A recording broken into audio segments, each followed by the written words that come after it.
What's going on, everybody? It's your boy Gage. Welcome to the channel. Today, I am excited to show off my Traptrix deck profile that is playable in the modern standard format of the Yu-Gi-Oh! Trading card game.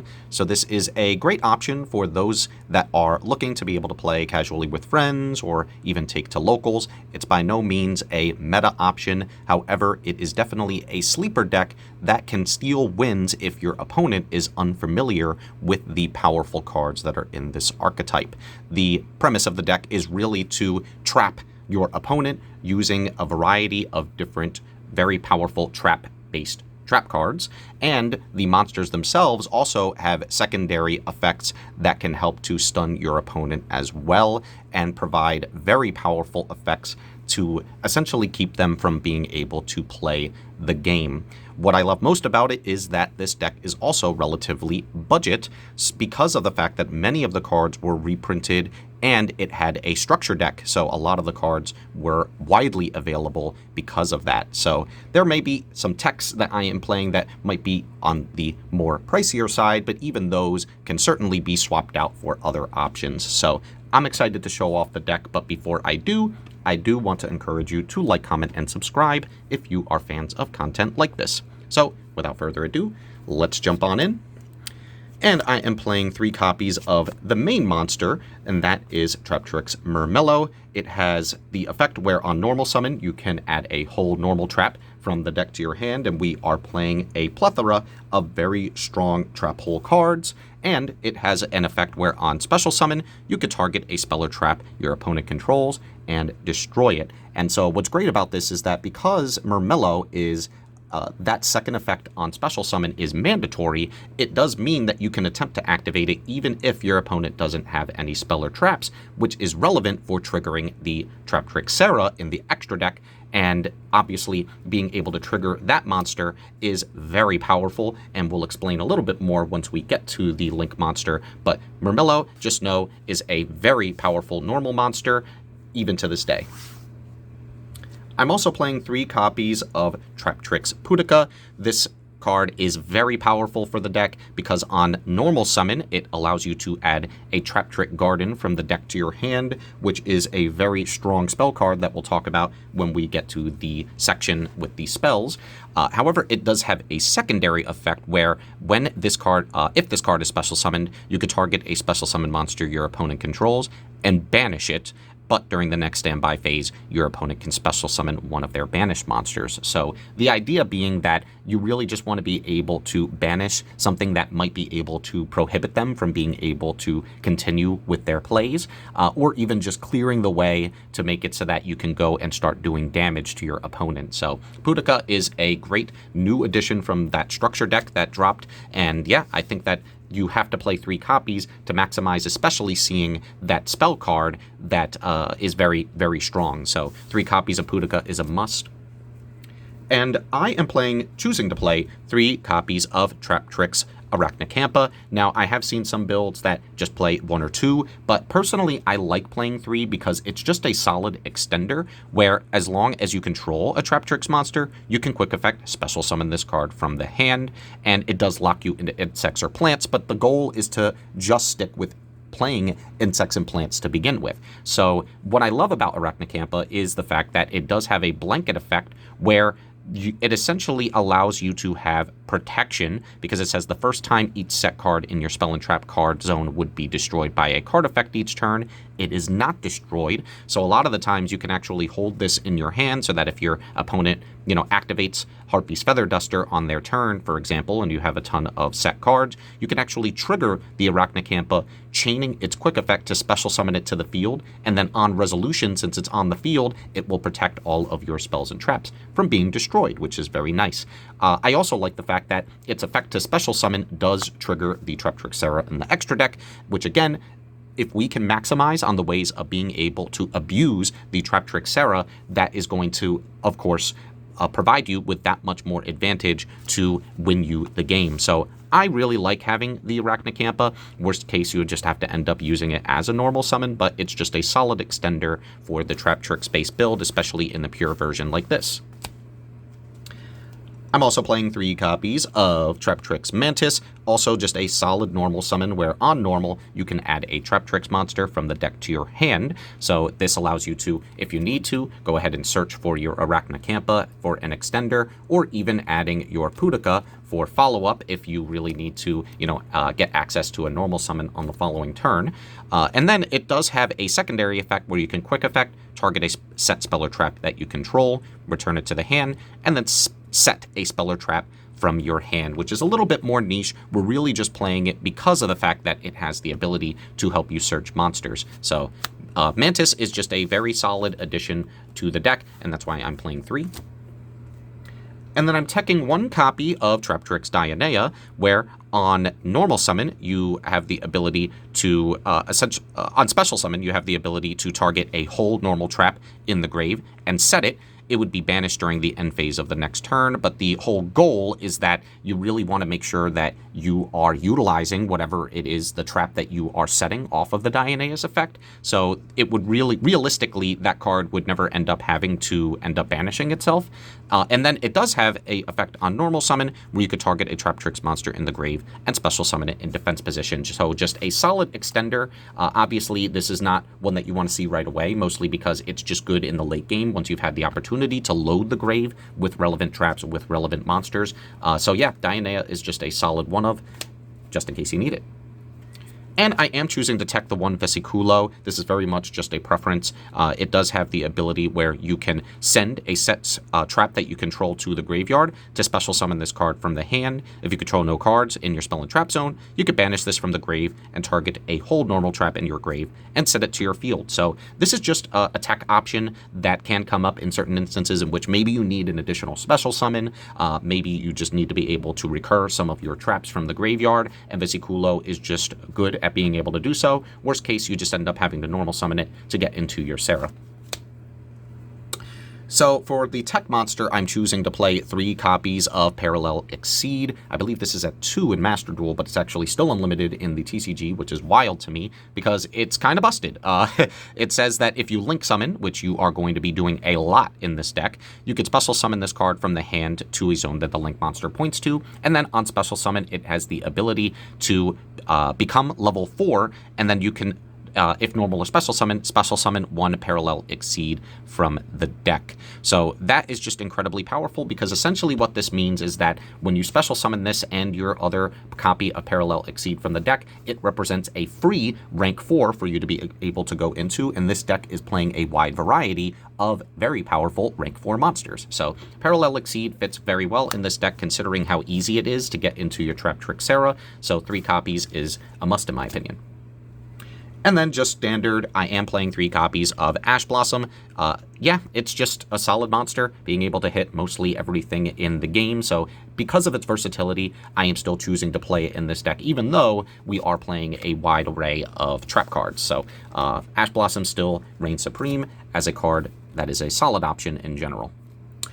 So for the 1 spell that we are playing, and that is the Traptrix Garden, it's the reason that we're playing Puda, and it says during the main phase you could normal summon a Traptrix monster in addition to your normal summon for the turn. So as you can see, we are playing a lot of normal summons, and the Traptrix Garden makes it so that you are not only able to get an additional body onto the field that can end up being used for Link or Xyz material, but then you will end up getting their normal summon effects as well. So Traptrix Garden is searchable, so that is why you really only want to play the 1, but if you do see it, it is very solid because of the fact that you are able to take advantage of those very powerful normal summons that your Traptrix monsters provide.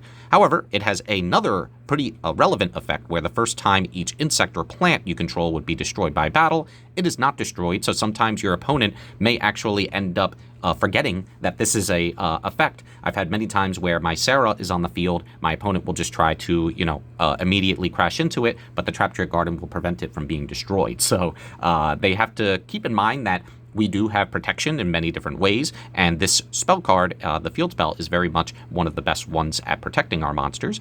And then it also has another effect where you can banish a monster you control to special summon a Traptrix monster from your hand or graveyard. So we are playing plenty of Traptrix monsters, and it doesn't specify what type, so you can go ahead and use it to get back a Traptrixera, for example, which is just very powerful. Yeah, this card has 3 very relevant effects that honestly are super solid, and that is why I really want to maximize on the Puda, because it is the best way to be able to get into this.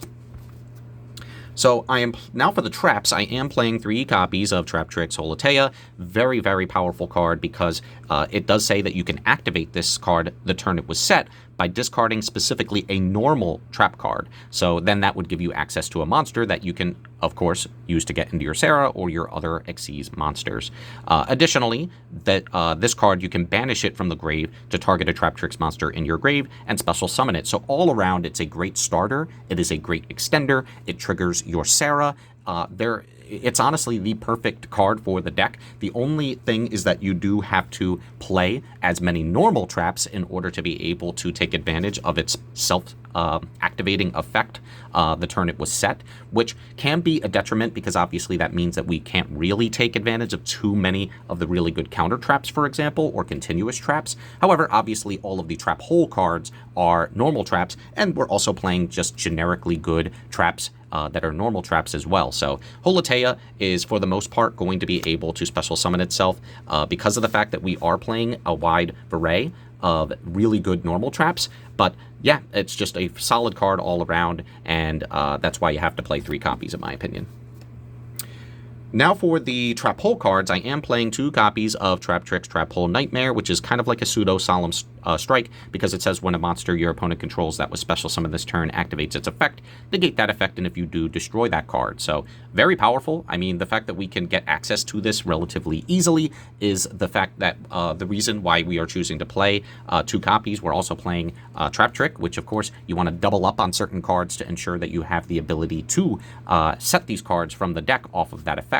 So yeah, I figured that having essentially a pseudo-solemn strike would be very advantageous to our game plan in being able to stop our opponent from establishing their very strong special summon monsters, in which we are in the modern era of Yu-Gi-Oh, where there are so many different targets for this card. The only downside being that it does have to be a special summon monster that activate its effect during that specific turn. So you are inclined to use it pretty much as soon as you can, just because you really want to make sure that you remove that threat, since once that turn passes, you will be unable to use this effect on that specific monster. But otherwise, very solid card all around. I'm also playing 2 copies of Floodgate Trap Hole. When your opponent summons a monster, you change it to face down defense position, and that could be 1 monster or multiple monsters. And then they can't change their battle positions, period, once that occurs. So this is good at just being able to lock down your opponent's monsters. If they're trying to go for an Xyz play, you can stop them from being able to get into that second monster before they have the chance to do so. If they do manage to get into, one of their Xyz monsters or Synchro monsters or whatever it may be, then you could use that to go ahead and put it face down, and you don't have to worry about it anymore. Just a very, very powerful card. Obviously, the only downside being that it is not great against Link monsters, since they can't be put in face-down defense position, but that's okay because of the fact that it has utility with pretty much every other summoning type. And I'm playing 2 copies of Gravedigger's Trap Hole. Very solid card for the deck, where when your opponent activates a monster effect in the hand or graveyard, or a banished monster's effect is activated, you can straight up negate the effect and inflict 2,000 damage to your opponent, which that extra damage can help to be able to close out games, because the thing about Traptrix is that it doesn't really do a whole ton of damage. A lot of their monsters are on the weaker end, so we'll take whatever extra damage that we can get from it. But Gravediggers being able to stop hand traps, for example, is very powerful. There are so many cards that activate in the grave and banish zones nowadays, even with some of the top tier archetypes like Malice, where Gravediggers is a very, very nice tech card to have to be able to stop them from utilizing those types of effects. Even more importantly, you are able to get into your Rafflesia, which is able to copy the effects of these types of trap hole cards, and usually you can get into your Rafflesia by the 5th summon, meaning that you can actually utilize Gravedigger's Trap Hole as a way to be able to play around Nibiru, which is a common and very prominent hand trap in the meta. So Gravedigger's Trap Hole is a solid addition to the deck, so that's why I'm playing 2 copies.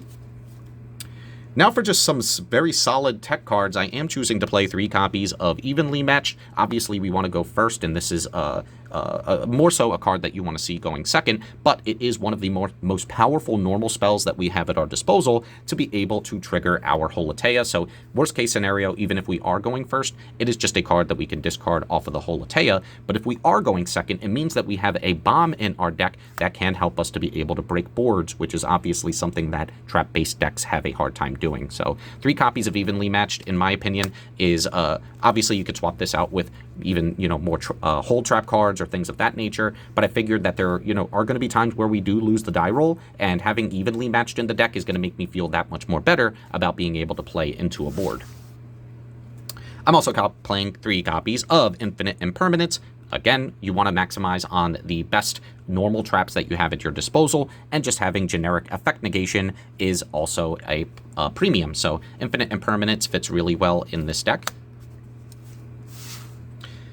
And for my personal tech, I am choosing to play 3 copies of Ice Dragon's Prison. Now, obviously, you can, again, swap this out with a myriad of different normal trap cards. However, it's just super solid. Targeting a monster in your opponent's grave, special summoning it to your field, it negates its effects, but then you can banish a monster from both players' fields that have the same type as each other. So that is strong because of the fact that there are many different monotype builds and strategies in the game of Yu-Gi-Oh! And sometimes your opponent is not going to expect that you will have the ability to just straight up banish a monster on the field, because what's great about Ice Dragon's Prison is that it does not target. So it does target the monster that's in the grave, but when it does banish monsters on the field that have that same type, that effect does not target. So just having access to being able to banish monsters that your opponent controls without targeting is very valuable, in my opinion. And again, a lot of these traps, when you activate them, will then go ahead and trigger your Traptrix Sarah. So again, you can swap this out. I know that there's a Dominus card that you can play that does not lock you out of being able to use your Earth Monster effect, so that is certainly an option that you can choose to play, but Ice Dragon's Prison just works very well for me and is very generic too.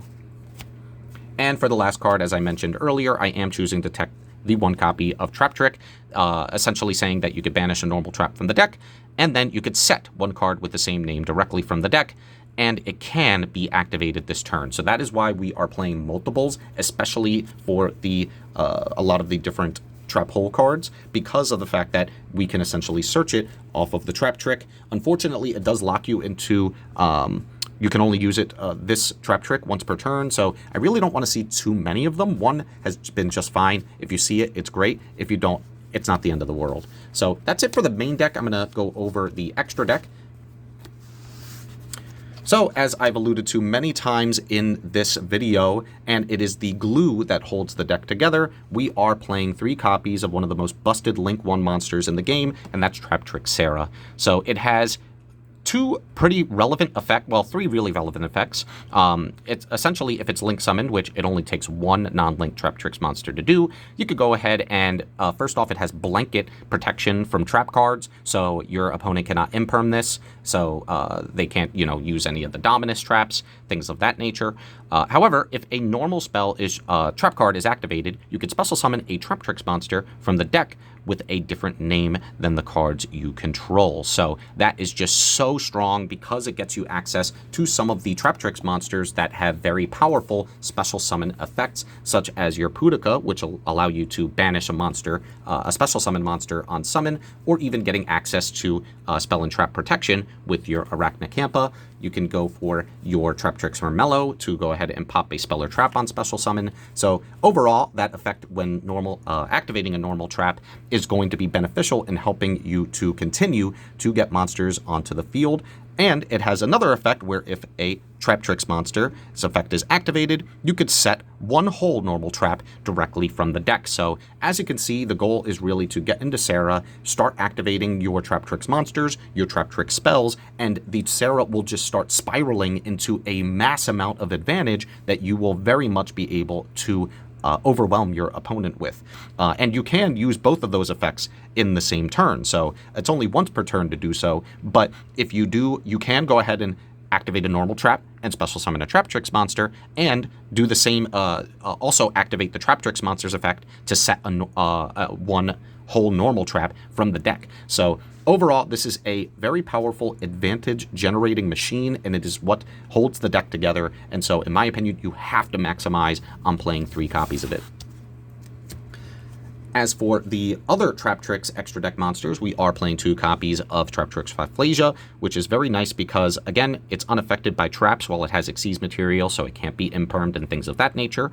However, it also has the ability where you can go ahead and send a normal whole, during either player's turn, you can detach an Xyz material to send a whole normal trap that has met its activation conditions. So essentially, if you try to go for a Floodgate trap pull, for example, as long as your opponent summons a monster, whether normal or special summon, that will meet the condition for the Traptrix fasia, and then you could go ahead and activate that card, send that normal trap that was sent, and essentially this effect becomes that effect. So you could think of this as essentially extra copies of all your whole normal traps in the deck, which is just insanely powerful. Again, it allows you to send things like Gravedigger, so that if you go into the fasia on your 5th summon, you can go ahead and if your opponent Nibiru's you can send the Gravedigger's trap hole, which can negate the Nibiru's effect, which is the icing on the cake to ensure that your board is going to stick and that your monsters are not going to be removed. And it makes it very difficult for your opponent to be able to play around this. It also, Blanket allows you to be able to protect your monsters because it says that your opponent cannot target Traptrix monsters that you control with card effects. So Traptrix fasia is a fantastic addition to the deck. It always has been, and so you have to play at least 2 copies in my opinion. And then for tech cards, I am choosing to play 1 Traptrix Penguicula. Very difficult to pronounce, but I'll just call it Ping. It essentially says while it has material, it's unaffected by trap effects and the activated effects of monsters with the same type as this card's material. So normally that wouldn't really be relevant because obviously plant is not a very, unless you're playing against Plant Link or something, is not one of the more relevant archetypes in the game, or types for that rather.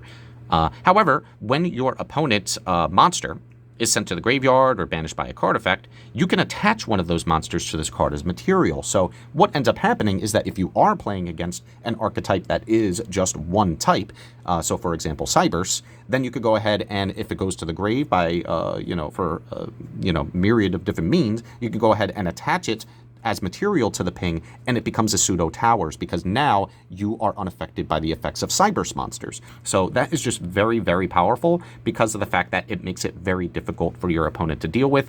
Essentially, they would have to attack over it, but if you have the spell, you're protected from being destroyed anyway. And then it just has a very solid effect of also detaching a material to add a Traptrix monster from the deck to your hand. So I feel as though 1 is very much a good tech card to be able to have in your back pocket, especially if you're playing against a deck that is playing a monotype. I'm also playing 1 copy of Traptrix alamis, and again, it is unaffected by traps while it has material, like many of them are, and you could detach 2 materials to special summon a level 4 insect or plant from the graveyard. So again, just having the ability to recur your resources. If you need to, you can get access to your Sarah again. And if an opponent's monster leaves the field because of your card effect and is now in the graveyard or banished, you could detach a material from this card, target it, and special summon it to your field. So a lot of the times your opponent might not necessarily see that coming. It can be a decent interruption to use your opponent's threats against them. So Traptrix alamis is just a very solid tech to be able to play that you should consider. And then for just generic rank 4s, because of the fact that we are spamming out many different level 4 monsters, we can afford to play Time Thief Redoer. Redoer has a myriad of different effects. During the standby phase, you can attach the top card of your opponent's deck to this card as material, and it allows itself to quick effect detach up to 3 different types of materials to apply different effects. One of the best ones is obviously it can tag itself out by detaching a monster to banish itself during the end phase, meaning that your opponent will have to deal with it again on the following turn.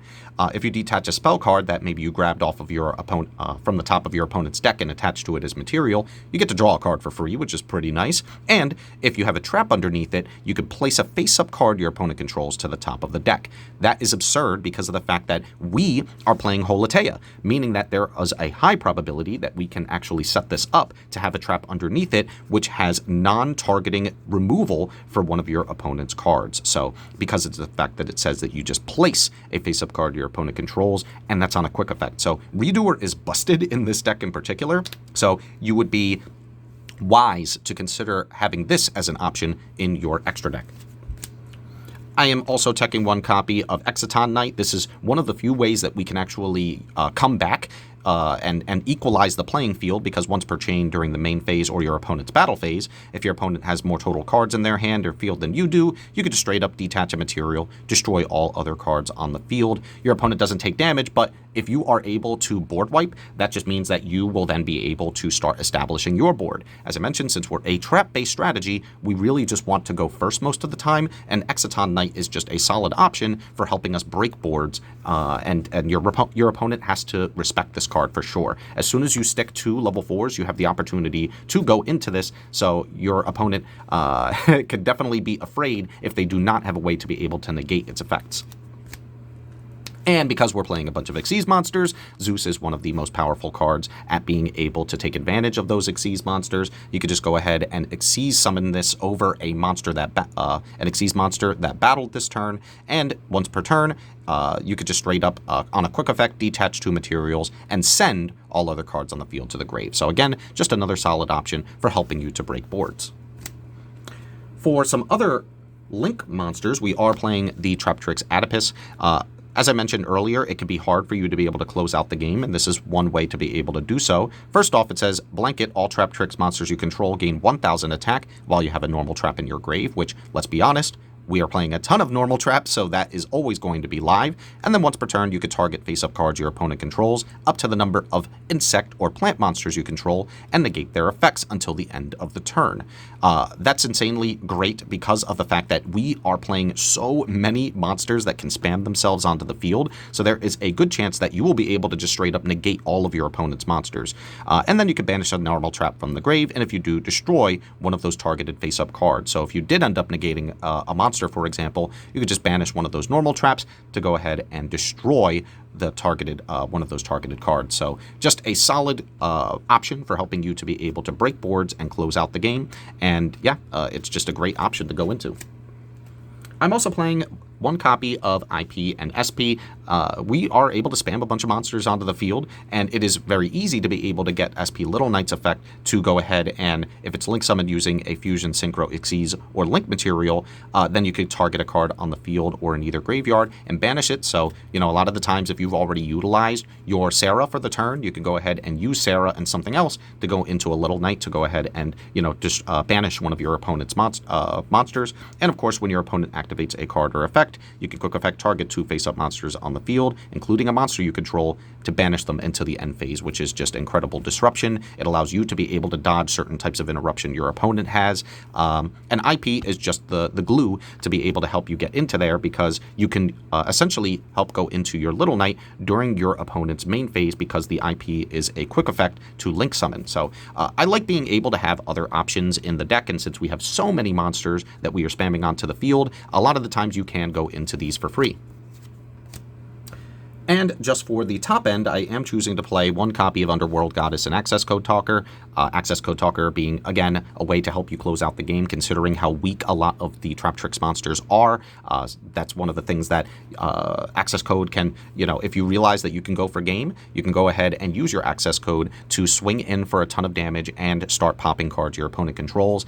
And if there's one thing that is difficult for this deck, it is Towers monsters. You really don't have clean ways of being able to get rid of them. So in a pinch, I like having Underworld Goddess in the extra deck as an option that my opponent might not expect or see coming, and so that is why I'm choosing to play it. I'm going to quickly go over the side deck. Obviously, you have to tailor this to your particular locals and metagame. I'm just choosing to max out on things like board breakers, like the Lightning Storm and the Harpy's Feather Duster.